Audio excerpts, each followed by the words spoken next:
بسم اللہ الرحمن الرحیم، السلام علیکم۔ میں ہوں سبی کاظمی، آپ دیکھ رہے ہیں فیس بک اور یوٹیوب۔ اتوار کا دن ہے، 11 مئی کی تاریخ ہے۔ پہلا ویلاگ خبریں آپ کے سامنے، پہلے پھر تجزیہ۔ ایک تو عمران خان کی رہائی کے لیے آج سونامی پشاور سے ٹکرانے جا رہا ہے۔ دوسرا، ڈونلڈ ٹرمپ کی جو سیز فائر شروع ہونے سے پہلے ختم، آپریشن سندور کے بعد آپریشن شکتی کا لانچ، یہ میں تفصیل آپ کے سامنے رکھتا ہوں۔ پاکستان کے مختلف شہروں پر حملے بھی ہوئے، جنگ ابھی مسلسل جاری ہے۔ ایکٹ آف وار، پانی کی بندش پر بھارت نے دو ٹوک صاف انکار کیوں کیا؟ سیز فائر کی دو شرائط کیا تھی؟ اسحاق ڈار کے ساتھ سعودی عرب امارات سمیت مختلف ممالک کے رابطے، اور افغانستان میں بھی پاکستان، چین کا اور افغان وزیر خارجہ کا بڑا اہم اجلاس۔ اور سیز فائر کے اعلان کے بعد حکومتی ٹاؤٹ بھی نمودار، نواز شریف، مریم نواز بھی میدان میں، ٹویٹس ٹھوک دیں لیکن بلنڈر مار گئیں۔ تحریک انصاف کے 9 مئی میں گرفتار ایک اور اہم رہنما آج رہا ہوئے ہیں، استقبال ہوا ان کا۔ علیمہ خان امیہ آباد فاروق کے گھر بھی گئیں۔ اور اب کیا پاکستان کی عوام کے ساتھ سیز فائر ہوگا یا نہیں، یہ بڑا اہم معاملہ ہے، اس کی تفصیل سے بات کرنی۔ سب سے پہلے جو امریکی صدر ڈونلڈ ٹرمپ کی ٹویٹ کہ رات بھر انہوں نے کوشش کی اور پاکستان انڈیا کے درمیان سیز فائر کروایا، یہ پاکستان کی عوام کی اس لحاظ سے جیت ہے کہ جو دباؤ انہوں نے ڈالا تھا کہ ہندوستان کو اس کے حملے کا جواب دیا جائے، اس جنگ کو ہندوستان میں لے کے جایا جائے، اس کا نتیجہ نظر آیا کہ جب یہ جنگ ان کے اپنے گھر گئی، آگ کی تپش انہیں محسوس ہوئی تو پھر وہ پیچھے ہٹنے پر مجبور ہوئے۔ 7 مئی کو بھارت نے حملوں کا آغاز کیا تھا، 31 پاکستانی شہری شہید ہوئے۔ پھر پاکستان کی جوابی کارروائی تھی، اس میں بھارتی فضائیہ کا 5 لڑاکا طیارے تھے، 3 رافیل، 2 دوسرے، 80 کے قریب ڈرون جو انہوں نے بھیجے وہ گرائے گئے۔ اور پھر اس کے بعد بھارت نے پاکستان کے نور خان مرید کے شور کوٹ ایئر بیسز پر میزائل مارے۔ پاکستان نے پھر ہفتے کی صبح آپریشن بنیان المرصوص کا آغاز کیا، بھارت کے فوجی اڈوں کو میزائل ذخیرہ کرنے والے جو اڈے ہیں وہاں نشانہ بنایا۔ پھر جوابی کارروائی ہوئی اور اب سیز فائر۔ سفارتی بات چیت سے عارضی طور پر عسکری کارروائی کے لیے تیار ہوئے، روکنے کے لیے، لیکن نریندرا مودی پر اعتبار نہیں کیا جا سکتا۔ اس بات پر پوری دنیا متفق ہے، وہ میں آپ کو اس کی آگے دلائل اور ثبوت دیتا ہوں، کیونکہ انٹرنیشنل میڈیا یہ دعویٰ کر رہا ہے کہ یہ پاکستان پر دوبارہ حملہ آج یا کل دوبارہ ہو سکتا ہے۔ یہ سیز فائر کی خلاف ورزی ضرور ہوگی۔ سیز فائر کی آپ کو پتہ ہے ابھی بھی میزائل بھی مارے جا رہے ہیں، حملے بھی کیے جا رہے ہیں، ساتھ ساتھ کہا جا رہا ہے سیز فائر ہو گئے۔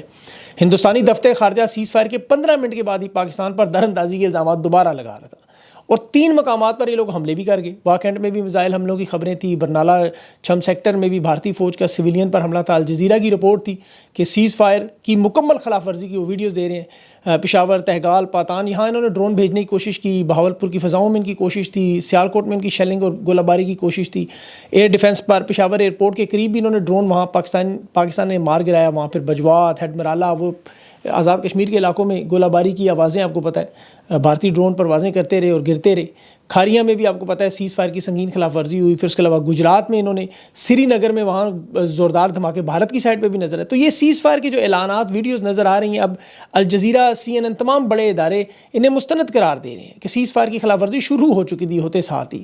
اب حکومت یہاں اعلانات کر رہی تھی، آپ کو پتہ ہے جس طرح، اور کون سی حکومت؟ فارم 47 کی، جو 17 نشستوں سے 170 پہ آئی۔ اور یہ سیز فائر نہیں تھا، سرنڈر تھا۔ آپ کو بتاؤں 1999 میں کارگل کی جنگ میں آپ کو یاد ہوگا پاکستانی فوج نے بھارت کی چوکیاں فتح کر لی تھیں، فوجی حکمت عملی جیت گئی تھی، لیکن نواز شریف نے امریکہ جا کے یک طرفہ طور پہ پسپائی کا اعلان کیا تھا۔ پھر پرویز مشرف نے، اور آپ کو پتہ جو فوج میں جو لوگ لڑنے والے تھے وہ سارے یہ کہہ رہے تھے ہم ٹیبل پر ہی جنگ ہارے ہیں کارگل کی۔ ان کے غازی شہداء کے ورثاء آج بھی یہ سوال پوچھتے ہیں کہ نواز شریف نے جنگ بیچی ہے، کیونکہ قرآن پاک میں کہا جاتا ہے کہ جب جنگ آپ پر مسلط ہو اس کا مضبوطی سے پھر جواب دیں۔ تو پاکستان نے تو یہ جنگ شروع نہیں کی تھی، یہ تو مسلط کی گئی تھی، یہ تو دفاع کیا گیا تھا۔ اور آپ یقین کریں کہ اس جنگ میں بھارت کو اس بات کی امید نہیں تھی کہ پاکستان سے ایسا رسپانس آئے گا۔ انہیں یہی لگ رہا تھا کہ یہ جس طرح ابھی سیز فائر کو تسلیم نہیں کر رہے، اسی طرح کا معاملہ چلے گا۔ اب ان کی 1.5 ارب کی آبادی ہے، انہیں بیانیہ بھی بنانا ہے کہ خطے میں ہماری بالادستی بھی ہے اور سیز فائر کا اعلان بھی کرنا ہے، ساتھ سیز فائر کی خلاف ورزی بھی کرنی ہے۔ یہ سارا معاملہ دیکھیں، ہندوستان میں جو انٹرنیشنل میڈیا اس وقت سیز فائر کی خلاف ورزی کی بات کر رہے ہیں، ان کا دفتر خارجہ پاکستان پہ الزام لگا رہا ہے۔ ابھی بھارتی وزیر خارجہ جے شنکر نے جو سٹیٹمنٹ دی، اس نے یہی کہا کہ یہ سیز فائر ہم نے پاکستان کی درخواست پہ کیا، حالانکہ بات تقریباً درست نہیں ہے۔ سیز فائر کی انہوں نے بظاہر کہتا ہے ہم نے کوئی شرط نہیں رکھی، لیکن سنتاس معاہدہ معطل رہے گا، پانی ہم بند رکھیں گے، جو اصل ایکٹ آف وار، پانی بند، آپ کو یاد ہے یہ بنیاد تھی اس جنگ شروع ہونے کی۔ یعنی جب حملے شروع ہوئے تو اس میں سیز فائر کی ایسی کوئی شرط پاکستان کی طرف سے نہیں آئی کہ سنتاس کا معاہدہ پہلے بحال کریں، ہمارا پانی بحال کریں۔ ہندوستان نے اس کا صاف صاف انکار کر کے ایکٹ آف وار کو ادھر ہی رکھا ہوا ہے۔ تو یہ معاملہ اتنا ہی بڑا ہے۔ یاد رکھیں پاکستان کے ایٹمی ہتھیاروں کی جو سب سے بڑی شرط ہے وہ بقا ہے، اپنی سلامتی ہے، اور اس میں پانی سب سے اہم معاملہ ہے، جس کی وجہ سے یہ معاملہ شروع ہوا۔ ہم جنگ کے معاملات میں اس کو بھول گئے۔ اب شہباز شریف نے اسے اپنی فتح قرار دیا، اور ایسے جیسے پاکستان نے شاید بھارت کے دریاؤں پر قبضہ کر لیا۔ کیونکہ یہ بھارت کی جو اصل چال تھی جس کا نتیجہ اب آپ کو آگے نظر آئے گا. ان کی تو کوشش ہے اس کشیدگی میں. دیکھیں معیشت بجٹ جو IMF کا پروگرام, اور اس میں بھی انہیں شکست ہوئی ہے بھارت کو, یہ بھی آپ کو بتا دوں. اب پاکستان کے دفاعی بجٹ میں دیکھیں بہت بڑا اضافہ ہوگا, بہت بڑا اضافہ. اس کا ظاہر ہے معیشت پہ اثرات ہوں گے, قرضوں کی واپسی مشکل ہوگی, اس کے ساتھ معیشت بھی جڑی ہے, سخت شرائط بھی لگ سکتی ہیں, ریویو میں بھی پروگرام جا سکتا ہے. اور ابھی فی الحال تو بھارت کو ناکامی ہوئی ہے کہ وہ ریویو منظور ہو چکا ہے بجٹ کا. ابھی 2.1 خرب ہمارا روپے کا جو بجٹ ہے وہ ٹیکسز کا بہت ظاہر ہے بڑھے گا, اور بھارت یہی چاہتا تھا ان کی معیشت تباہ ہو, ان کی عوام مہنگائی کا سامنا کرے, اور وہ انہوں نے کسی حد تک کر دیا. اب ہمارے اوپر اس کا بہت بڑا پریشر آئے گا. انہوں نے IMF کے پیسوں کو روکنے کی بھی اسی لیے بھارت نے کوشش کی. جو 9 مئی کو IMF کے بورڈ کا ریویو تھا اس کی ووٹنگ میں بھارت نے حصہ نہیں لیا, اور یہ پروگرام جانتے تھے کہ پاکستان کے لیے اتنا اہم ہے کہ پاکستان سے خدا نخواستہ دیوالیہ ہو سکتا تھا, خطرات بڑھ سکتے تھے, اور اس کے بعد پھر میزائل پروگرام اور ایٹمی ہتھیاروں کو آگے پیچھے کرنے کے علاوہ کوئی راستہ نہیں تھا. لیکن یہ اللہ نے اس میں بھی بچت کی ہے. اب سیز فائر جو ہے بھارت کی شرط, اس پہ جو خاتون پائلٹ کی گرفتاری جس کی الجزیرہ نے خبر دی, ہندوستان نے تو تردید کی کہ سوشل میڈیا پہ پھیلائی خبریں ہیں, لیکن یہ شرط رکھی گئی کہ اسے منظر عام پر نہیں لایا جائے گا. سیز فائر کی جو سب سے بڑی وجہ سامنے نظر آئی کہ اگر خاتون پائلٹ کو سامنے نہ لایا جائے تو ہم بات کرنے پہ تیار ہیں. پھر اسی طرح ڈرون حملوں کو روکا نہیں جائے گا. مطلب بھارت اپنے ٹارگٹس کو ہٹ کرنے کی کوشش کرے گا, لیکن اسے بڑے پیمانے کی جنگ میں نہیں بدلے گا, تاکہ وہ دنیا کے سامنے, عوام کے سامنے اپنا ایک بیانیہ بیچتے رہیں. اور کوشش ان کی یہی ہے کہ دیکھیں سوشل میڈیا پر پتہ نہ چلے کون میزائل مار رہا ہے, کون ڈرون مار رہا ہے, کوئی رپورٹ نہ کرے, اور پس پردہ جو مرضی کرتے رہیں. وہ ایک واقعہ آپ نے سنا ہوگا, ایک خاتون اپنے نوکر کے ساتھ جنگل سے گزری, ڈاکوؤں نے پکڑ لیا دونوں کو, سب کچھ لوٹ لیا, سب کچھ, نوکر بھی ساتھ تھا. ڈاکو کے جانے کے بعد اس مالکن نے ادھر ادھر دیکھ کے کہا سب کچھ چلا تو گیا لیکن شکر ہے عزت بچ گئی, یعنی کسی نے دیکھا نہیں. تو سیز فائر کا جو معاملہ ہے وہ بالکل اسی طرح ہے کہ کوئی دیکھے نا, باقی پردہ بچ جائے. شہباز شریف سے جو تقریر کروائے گی فتح کا اعلان اس نے آگے کر دیا. حالانکہ شہباز شریف جب تقریر کر رہا تھا عین اس وقت بمباری بھی چل رہی تھی, ڈرون حملے بھی چل رہے تھے. آپ اس کی تقریر میں دیکھیں کہ اس نے جس طرح پارلیمنٹ میں معصوم پاکستانیوں کی شہادت کے وقت مبارکبادیں دیں, یہاں بھی وہ اس وقت امریکی وزیر خارجہ کو, امریکی نائب صدر کو, امریکی صدر کو مبارک دے رہا تھا, شکریہ ادا کر. اس کا بس چلتا تو نریندر مودی کا بھی شکریہ ادا کرتا, شکر اسے مبارک نہیں دے دی اس نے. ان کے سیز فائر کی اوقات بالکل وہی ہے جس طرح 2020 میں ابراہم اکارڈ معاہدہ جب ہوا, امریکا نے کروایا, سیز فائر کروایا تھا اسرائیل سے, عرب امارات سے, بحرین, سوڈان سے. لیکن کیا ہوا 2021 میں اسرائیل فلسطین کی سب سے بڑی جنگ جو ابھی تک جاری ہے. ہر ہفتے سیز فائر ہو رہا ہے, ہر ہفتے وہاں شہادتیں ہو رہی ہوتی ہیں. اسی طرح روس یوکرین کی جنگ آپ دیکھیں, وہاں ابھی دوسری جنگ عظیم کی وکٹری پریڈ پیوٹن نے خود 3 دن کا سیز فائر کا ان سے ریکویسٹ کی تھی, لیکن یوکرین نے پھر بھی اس وہاں سیز فائر کی اہمیت نہیں رکھی اور حملہ کیا. تو یہ فیس سیونگ کے لیے سیز فائر ہوتی ہیں, یہ ایک طرح کی ڈیل ہوتی ہے جو دباؤ میں کروائی جاتی ہے. اسے جنگی چال کے طور پر بھی آپ سمجھ سکتے ہیں, وقتی طور پہ بیانیہ بھی بنا سکتے ہیں اپنی عوام کو, جس طرح شہباز شریف نے کیا. اب آپ دیکھیں ہندوستان نے اور شہباز شریف دونوں حکومتوں میں, مودی میں پلڑا کس کا بھاری رہا. اب شہباز شریف نے کیا کیا, اس نے امریکیوں کو شکریہ ادا کر دیا. بھارت کی طرف سے جو سرکاری سطح پر بیان آ رہا ہے اس میں انہوں نے امریکی صدر کا ذکر ہی نہیں کیا, بلکہ وہاں اس کو رگڑا لگا رہے ہیں. اب وقتی حکمت عملی کے تحت دیکھیں یہ جو سیز فائر کا معاملہ ہے, تاکہ اس میں چھوٹے چھوٹے حملے جاری رکھیں. ابھی انہوں نے ایک اور بڑی واردات کی ہوئی ہے, وہ آپریشن شکتی کے نام سے, جو بڑے پیمانے پر سائبر وار کا آغاز.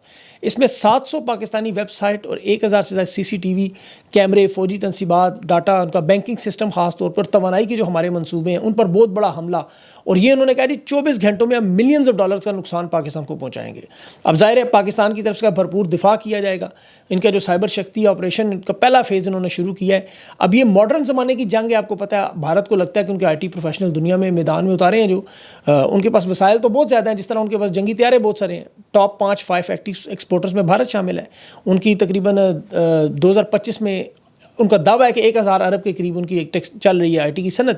گوگل, مائکروسافٹ, اور ابھی یہ 6 کروڑ ایپل کے موبائل فون جو چائنا سے ہندوستان چلے گئے, ان کا ڈیجیٹل انڈیا کا پروگرام ہے. پھر IT کے ان کے حالات آپ پاکستان سے تو مختلف ہیں, یہاں تو بہت مشکل انٹرنیٹ اس وقت چل رہا ہے, ہم انٹرنیٹ میں سب سے پیچھے ہیں. ہمارے فری لانس IT کے نوجوان جو ہے وہ بڑے تگڑے ہیں, اس میں کوئی شک نہیں. ریسرچ اینڈ ڈیولپمنٹ میں, سافٹ ویئر کمپنیوں میں, گورننس میں ہم بہت پیچھے ہیں ان سے, ہمارا ان سے کوئی مقابلہ نہیں. مقامی انفراسٹرکچر بھی بہت کمزور ہے. بھارت انفارمیشن ٹیکنالوجی میں بہت آگے ہے. ڈیفنس سائبر جو ایجنسیاں ہیں وہاں بھی موجود ہیں, خفیہ ادارے وہاں بھی بھارت میں بھی ہیں, اور پاکستان میں بھی آپ کو پتہ ہے دفاع کے لیے بڑی بڑی فائر والز لگائی گئی ہیں. زیادہ تر تو پہلے وہ سوشل میڈیا کو روکنے کے لیے, لیکن ابھی ٹویٹر کھل چکا ہے. ISPR اور ISA ISI کا جو سائبر یونٹ موجود ہے، سائبر ونگ بھی موجود ہے ایئر فورس کا، یہ بھی آپ کو پتہ ہے ان کا دفاع کر سکتے ہیں حملوں کا۔ بھارت کے وسائل زیادہ ہیں، اس میں کوئی شک نہیں، لیکن پاکستان کو یہ ایڈوانٹیج بھی ہے کہ چین کی طرف سے حمایت ملے تو پھر ان کے سائبر حملوں میں بھی طاقت آ سکتی ہے، جس طرح بھی چین کے جہاز آپ کے سامنے استعمال ہوئے۔ اور ویسے طاقت ان جہازوں کی نہیں، پائلٹس کی تھی، یہ یاد رکھیں پاکستان کے اسی طرح، کیونکہ جنگوں میں ہتھیار نہیں لڑتے، مشینری نہیں لڑتی، یہ قومیں لڑتی ہیں، جذبہ لڑتا ہے۔ جس طرح پاکستان کے جو آپ کو پتہ ہے نوجوان فوجی لڑے، یہ میزائل وغیرہ، لیپ ٹاپ، کمپیوٹر، یہ تو آپ کو پتہ ہے اس کے صرف ٹولز ہیں۔ ہم نے چند دنوں میں بھی دیکھا بھی جس طرح پاکستان کے نوجوان اپنے ملک کے دفاع کے لیے اکٹھے ہوئے، پوری دنیا میں بیانیہ کیسے بنا۔ اور یہ یاد رکھیں، یہ سوشل میڈیا کے وہ نوجوان تھے جو برگر بچے نے کہا تھا، ڈیجیٹل دہشت گرد، انتشاری فسادی غدار، یہ سارے آپ نے سنے ہوئے۔ مشکل وقت میں وہ کس طرح سیسا پلائی دیوار کے طور پاکستان کے دفاع میں کھڑے ہوئے، سارے اختلافات، غصہ، دکھ بھول کر وہ اپنے فوجی جوانوں کے ساتھ کھڑے ہو گئے۔ ان میں وہ لوگ بھی تھے جن کے ساتھ 2 سال میں ہر قسم کی فسطائیت ہوئی، اغوا یہ ہوتے رہے، مارے یہ کھاتے رہے، گھر کاروبار ان کے ٹوٹے، دربدر ہوئے، جلا وطن ہوئے، لیکن مشکل وقت میں پھر پاکستان کے ساتھ کھڑے۔ یہ ہے محب الوطنی پاکستان کے ساتھ۔ خان آج بھی بے گناہ جیل میں، اور لوگ اپنی آنکھوں سے دیکھ رہے ہیں کہ ہندوستان کا حملہ ہو تو 2 منٹوں میں CCTV فوٹیج بھی وہاں کے حملے کی نکال کے میڈیا پہ چل جاتی، لیکن 9 مئی کی 2 سال ہو گئے CCTV فوٹیج آپ کو نظر نہیں آئی۔ اسی طرح آپ دیکھ لیں ملٹری ٹرائل بھی 7 مئی کو منظور ہوا، 7 مئی کو بھارت کا حملہ تھا۔ اب 3 مہینوں میں سے مکمل کر کے سزائیں سزانے کی بھی پوری کوشش ہے کہ ملٹری حراست میں لوگوں کو دے دیا جائے۔ اسی طرح لوگ اپنی آنکھوں سے دیکھتے رہے، میاں آباد فاروق جس طرح اپنے بیٹے کی قبر پر دھاڑے مار کے رو رہا تھا، ابھی صنم جاوید آپ کے سامنے بے گناہ دوبارہ قید ہوگی، علادین کے دونوں بھائی اغوا ہوئے۔ جنگ کے دوران یہ سب کچھ ہوتا رہا، اور اس کے باوجود لوگ اپنا سب کچھ لٹاتے ہوئے بھی یہ بھول کر پاکستان کے دفاع کے لیے کھڑے تھے، اور آج بھی کھڑے ہیں اور آگے بھی کھڑے ہوں گے۔ اور ان کی ڈیوٹی نہیں تھی، دیکھیں افواج پاکستان نے جو پروفیشنل کام کیا وطن کا دفاع، ان کی ڈیوٹی، کام ہے، فرض ہے، اور انہوں نے بڑا بہترین اس کو نبھایا، اس میں کوئی دو رائے نہیں۔ سوشل میڈیا کے لوگ تو تنخواہ نہیں لیتے، ان کی تو ڈیوٹی بھی نہیں ہے، یہ تو صرف پاکستان کی محبت میں کھڑے ہیں، دفاع کے لیے کھڑے ہیں، اور آگے بھی کھڑے ہوں گے۔ اصل کام تو ان ٹاؤٹ صحافیوں کا تھا، آپ کو پتہ، جنہیں لاکھوں کی تنخواہیں مل رہی ہیں، کروڑوں کی مراد مل رہی ہیں، اوپر سے بغیر تمغے الگ مل رہے ہیں انہیں۔ ابھی وہ ایک ٹاؤٹ غلاظت بھری ٹویٹ میں اس کی دیکھ کے میں حیران ہو گیا یار کہ ان کی یہ سوچ کیا ہے۔ اور بوٹ پالشی میں تو آپ کو پتہ ہے ان کا اپنا مقام رکھتے ہیں۔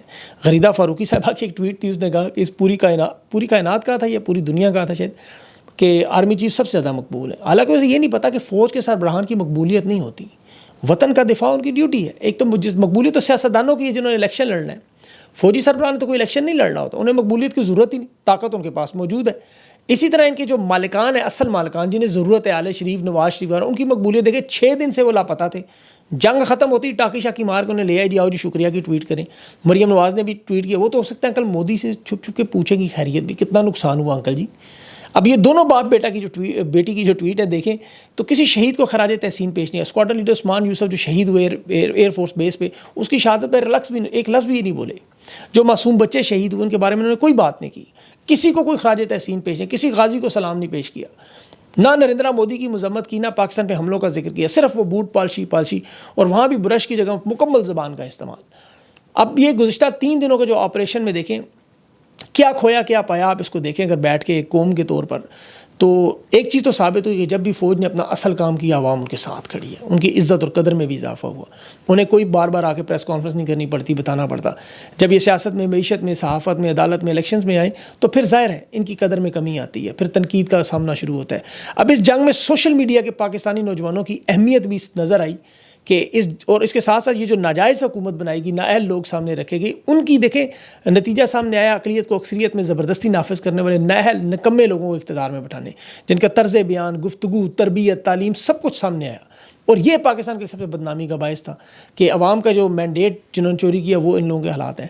لیکن عوام نے دیکھیں جس نے اس جنگ کے حالات میں بھی ایک ہی مطالبہ، عمران خان کی رہائی، یہ بھی عوام کا مینڈیٹ، جو اب کل سڑکوں پر دوبارہ آنے کی تیاری ہیں۔ جنید اکبر عمران خان کی رہائی کے لیے جو کال دی ہے، اس کا مظاہرہ آج خیبر پختونخوا سے شروع ہوگا، تمام اضلاع میں عمران خان کی رہائی کے لیے احتجاج کا معاملہ شروع ہوگا، ریلیاں شروع ہوں گی۔ پاکستان میں ایک دفعہ پھر اب ظاہر سیز فائر ادھر ہوا ہے، تو اب دیکھتے ہیں کہ عوام کے ساتھ یہ سیز فائر کرتے ہیں کہ نہیں، کیونکہ سپریم کورٹ میں ملٹری کورٹ کے حق میں فیصلے دیے ہوئے ہیں۔ اب تحریک انصاف کو اپنی جد و جہد میں تیزی لانی ہے، اب انہیں اس چیز کو سوچنا ہے کہ عوام کو کھڑا کرنا ہے، موبلائز کرنا ہے، جان مارنی ہے، عمران خان کی رہائی کے علاوہ اپنی سیاسی جو ان کی سٹرگل ہے اس کو اگلے فیز تک لے کے جانا ہے۔ تو ان تمام چیزوں میں اب تھوڑا سا آپ کو پتہ ہے ٹھہراؤ آیا ہے، حکومت ظاہر ابھی الجھی ہوئی ہے، تو اس دوران یہ اپنی کوشش کریں، سیاسی تحریک چلائیں اور عوام کو موبلائز کریں، اور اس دوران ساتھ ساتھ دعائیں کریں کہ اللہ پاکستان پہ رحم کرے اور ان لوگوں کو بھی عقل آئے کہ وہاں دشمن کے ساتھ سیز فائر کر لیا تو اپنوں کے ساتھ بھی سیز فائر کریں، اپنوں کے ساتھ تعلقات بہتر کریں. اصل پاکستان کو آگے لے کے بڑھنے کا ایک ہی طریقہ ہے کہ سب لوگوں کو، جن کا اصل مینڈیٹ ہے انہیں سامنے لایا جائے، بے گناہ لوگوں کو جیلوں سے نکالا جائے اور اس سسٹم کو چلنے دیا جائے.